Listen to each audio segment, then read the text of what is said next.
લક્ષ્ય ન્યૂઝ, એક નજર, એક લક્ષ્ય. કતારમાં એલએનજી પ્લાન્ટમાં થયેલ ભયાનક દુર્ઘટનામાં ખંભાળિયાના એક યુવકનું મોત. કતારમાં એલએનજી પ્લાન્ટમાં થયેલી ભયાનક દુર્ઘટનામાં ખંભાળિયાના યુવાનનું મોત. ખંભાળિયાના હાપીવાડી વિસ્તારના રહેવાસી કિરીટ જયંતિભાઈ કણઝારિયાનું અકસ્માતમાં નિધન. વિદેશમાં મહેનત કરી પરિવારના સપનાઓ સાકાર કરવા ગયેલા યુવાનનું દુઃખદ અવસાન. પરિવાર પર દુઃખોનો પહાડ તૂટી પડ્યો. વતનમાં શોકની લાગણી. યુવાનના મોતના સમાચાર મળતા જ પરિવારજનો અને સગા સંબંધીઓમાં ગમગીની. મૃતદેહને વતન લાવવા માટે તંત્ર દ્વારા જરૂરી કાર્યવાહી શરૂ.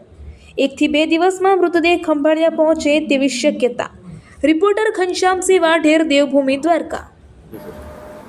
તારીખ 21 જૂનના રોજ આપણને ટીડીઓસીના અહેવાલ આધારે જાણ થઈ કે અત્રેના હર્ષદપુર ગામના રહેવાસી કિરીટ જયંતિલાલ કણઝારિયા, જે હાલે કતાર દેશમાં દોહા ખાતે ગેસ પ્લાન્ટના બ્લાસ્ટની દુર્ઘટનામાં અવસાન પામેલા હતા અને જેઓનું અમે એસઈઓસીમાં યોગ્ય રિપોર્ટિંગ અને તેની જાણ કરવામાં આવેલ છે.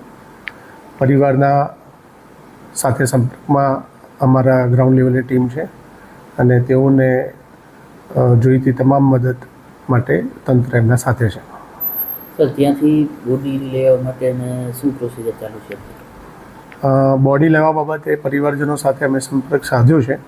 તેઓ ત્યાંની એમ્બેસી સાથે ટચમાં છે અને આજે સાંજે અથવા આવતીકાલ સુધીમાં બોડી અત્રે આવી જવાના તેઓ દ્વારા અમને જાણકારી પ્રાપ્ત થઈ છે.